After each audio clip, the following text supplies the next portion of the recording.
اعوذ باللہ من الشیطان الرجیم بسم اللہ الرحمن الرحیم۔ سورہ انعام آیات نمبر 118 تا 127 میں مسلمانوں کو تلقین کہ جو کچھ اللہ نے تمہارے لیے حلال قرار دے دیا ہے وہ کھاؤ، اور گمراہ لوگوں کی بات نہ مانو۔ جس چیز پر اللہ کا نام نہ لیا گیا ہو وہ مت کھاؤ۔ کفار کا مطالبہ کہ ہم پر بھی ویسے ہی وحی نازل ہو جیسے رسول اللہ صلی اللہ علیہ وآلہ وسلم پر ہوتی ہے۔ اللہ جسے چاہے نبوت کے لیے چن لیتا ہے اور صرف اسی پر وحی نازل ہوتی ہے۔ اللہ جسے ہدایت دینا چاہتا ہے اس کا سینہ اسلام کے لیے کھول دیتا ہے۔ اعوذ باللہ من الشیطان الرجیم فَكُلُوا مِمَّا ذُكِرَ اسْمُ اللَّهِ عَلَيْهِ إِن كُنتُم بِآيَاتِهِ مُؤْمِنِينَ۔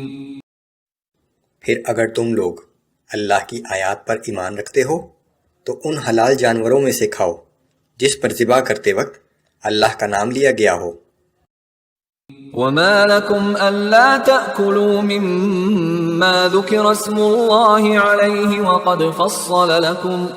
وَقَدْ فَصَّلَ لَكُم مَّا حَرَّمَ عَلَيْكُمْ إِلَّا مَا اضْطُرِرْتُمْ إِلَيْهِ۔ آخر تمہارے پاس کیا عذر ہو سکتا ہے کہ تم اس جانور میں سے نہ کھاؤ جس پر ذبح کے وقت اللہ کا نام لیا گیا ہو، حالانکہ اللہ نے ان تمام جانوروں کی تفصیل بتا دی ہے جن کو تم پر حرام کیا گیا ہے، سوائے یہ کہ تم کسی وقت مجبور ہو جاؤ۔ وَإِنَّ كَثِيرًا لَيُضِلُّونَ بِأَهْوَائِهِم بِغَيْرِ عِلْمٍ إِنَّ رَبَّكَ هُوَ أَعْلَمُ بِالْمُعْتَدِينَ۔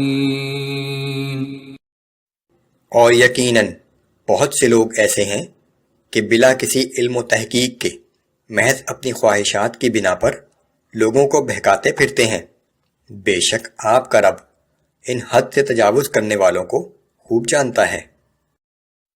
وَذَرُوا ظَاهِرَ الْإِثْمِ وَبَاطِنَهُ إِنَّ الَّذِينَ يَكْسِبُونَ الْإِثْمَ سَيُجْزَوْنَ بِمَا كَانُوا يَقْتَرِفُونَ۔ اور تم ظاہری گناہوں کو بھی چھوڑ دو اور باطنی گناہوں کو بھی چھوڑ دو، بلا شبہ جو لوگ گناہ کا ارتکاب کر رہے ہیں ان کو عنقریب ان کے اعمال کی سزا ملے گی۔ وَلَا تَأْكُلُوا مِمَّا لَمْ يُذْكَرِ اسْمُ اللَّهِ عَلَيْهِ وَإِنَّهُ لَفِسْقٌ۔ اور جس جانور پر ذبح کرتے وقت اللہ کا نام نہ لیا گیا ہو اس میں سے نہ کھاؤ، بلا شبہ اس کا کھانا کھلی نافرمانی ہے۔ وَإِنَّ الشَّيَاطِينَ لَيُوحُونَ إِلَىٰ أَوْلِيَائِهِمْ لِيُجَادِلُوكُمْ وَإِنْ أَطَعْتُمُوهُمْ إِنَّكُمْ لَمُشْرِكُونَ۔ اور بے شک شیاطین اپنے رفیقوں کے دلوں میں وسوسے ڈالتے رہتے ہیں کہ تم سے بیکار جھگڑا کریں، اور اگر تم نے ان کی اطاعت کی تو یقیناً تم بھی مشرک ہو جاؤ گے۔ أَوَمَنْ كَانَ مَيْتًا فَأَحْيَيْنَاهُ وَجَعَلْنَا لَهُ نُورًا يَمْشِي بِهِ فِي النَّاسِ كَمَنْ مَثَلُهُ فِي الظُّلُمَاتِ لَيْسَ بِخَارِجٍ مِّنْهَا۔ کیا ایک ایسا شخص جو پہلے مردہ تھا پھر ہم نے اسے زندگی بخشی اور ہم نے اس کو ایک ایسا نور عطا کیا جس کی روشنی میں وہ لوگوں کے درمیان چلتا پھرتا ہے، بھلا یہ اس شخص کے برابر ہو سکتا ہے جو تاریکیوں میں پڑا ہو اور ان تاریکیوں سے نکل نہ سکتا ہے؟ ایسا شخص جو کفر کی گمراہی میں مبتلا ہے اللہ کے نزدیک اس کی مثال مردہ شخص کی طرح ہے، اور جو شخص ایمان لے آیا اس کی مثال زندہ انسان کی ہے۔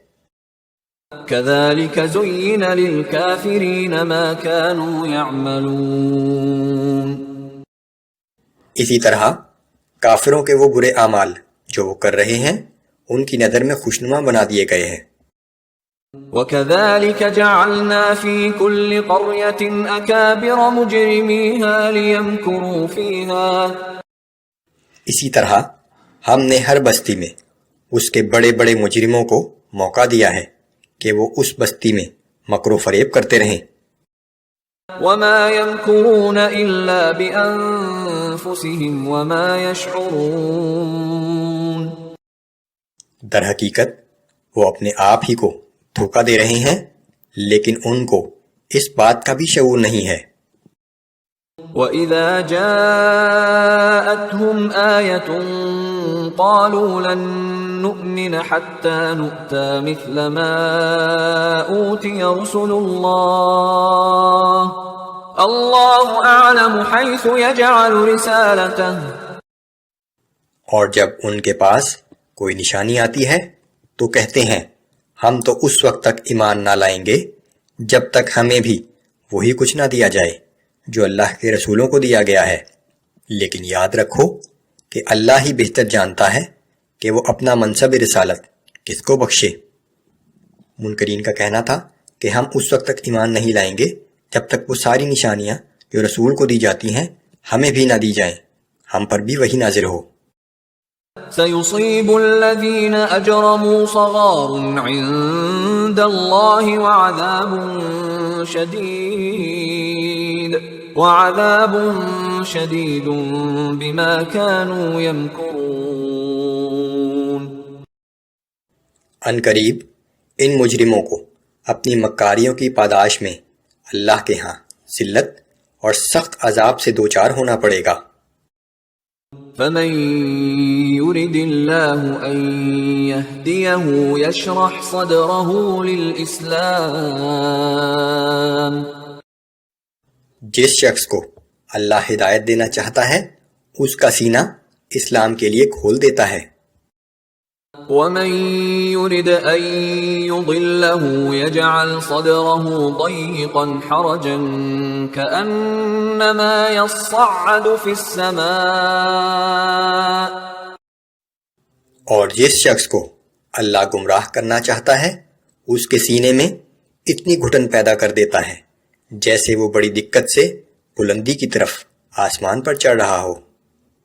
جو شخص خود گمراہی پر اصرار کرے تو اس کے لیے ہدایت کا راستہ بند کر دیا جاتا ہے۔ كَذَلِكَ يَجْعَلُ اللَّهُ الرِّجْسَ عَلَى الَّذِينَ لَا يُؤْمِنُونَ، اسی طرح اللہ تعالیٰ ایمان نہ لانے والوں پر ناپاکی اور عذاب مسلط کر دیتا ہے۔ وَهَذَا صِرَاطُ رَبِّكَ مُسْتَقِيمًا، اور یہ دین اسلام ہی آپ کے رب کا بتایا ہوا سیدھا راستہ ہے۔ قَدْ فَصَّلْنَا الْآيَاتِ لِقَوْمٍ يَذَّكَّرُونَ، بے شک ہم نے نصیحت قبول کرنے والے لوگوں کے لیے آیات کو کھول کھول کر بیان کر دیا ہے۔ لَهُمْ دَارُ السَّلَامِ عِندَ رَبِّهِمْ وَهُوَ وَلِيُّهُمْ بِمَا كَانُوا يَعْمَلُونَ، اس طرز عمل کی وجہ سے جو انہوں نے اختیار کیا ان کے رب کے پاس ان کے لیے امن و امان والا گھر ہے، اور اللہ ہی ان کا دوست اور مددگار ہے۔ قیامت کے دن ان کے اعمال کی وجہ سے انہیں جنت میں بہترین گھر دیا جائے گا۔